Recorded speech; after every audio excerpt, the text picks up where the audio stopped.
নাটকীয়তায় ভরা one day series শেষ করার পর এবার টি-20 সিরিজের দিকেই চোখ রেখেছে বাংলাদেশ। ফরম্যাট চেঞ্জ, তাতে চেঞ্জ হয়েছে স্কোয়াডে। ইনজুরি কাটিয়ে দলে ফিরেছেন লিটন কুমার দাস, তাতে বৃদ্ধি পেয়েছে দলের শক্তি।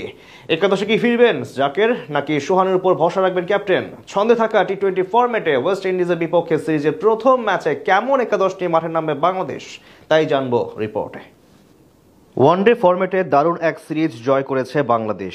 এবার চোখ টি-20 সিরিজের দিকে। এই ফরম্যাটে বরাবরই ফেভারিট ক্যারিবিয়ানরা। তবে বাংলাদেশ কাউকে ছেড়ে কথা বলে না, অন্তত 2025 সালে যে লিটনের নেতৃত্বে দারুণ সময় কাটাচ্ছে দল, তাতে এবার টি-20 ট্রফিটা ঘরে রেখে দিতে চাইবে টাইগাররা। আগামী সোমবার শুরু হচ্ছে 3 ম্যাচ সিরিজের প্রথম ম্যাচ। বীরশ্রেষ্ঠ শহীদ flight lieutenant Motiur Rahman cricket স্টেডিয়ামে অনুষ্ঠিত হবে 3 ম্যাচ সিরিজ। সবগুলো ম্যাচ অনুষ্ঠিত হবে একই মাঠে।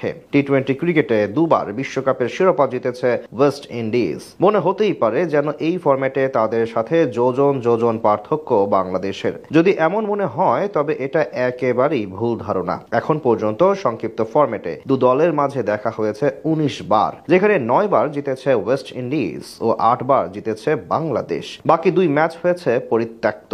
সব মিলিয়ে বাংলাদেশ যেমন একটু পিছিয়ে আছে, তেমনি পিছিয়ে আছে ঘরের মাঠেও। 5 দেখায় 3 জয় ক্যারিবিয়ানদের, 2 বার জিতেছে বাংলাদেশ। সব মিলিয়ে তাই বলা যেতেই পারে একটি কঠিন লড়াই অপেক্ষা করছে বাংলাদেশের জন্য। তাই নিজেদের সেরা একাদশ সাজিয়েই আগামী সোমবার মাঠে নামতে যাচ্ছে বাংলাদেশ। তবে এই ম্যাচকে সামনে রেখে কেমন হবে লিটনের একাদশ, সেটাই চলুন দেখে নেওয়া যাক এক নজরে।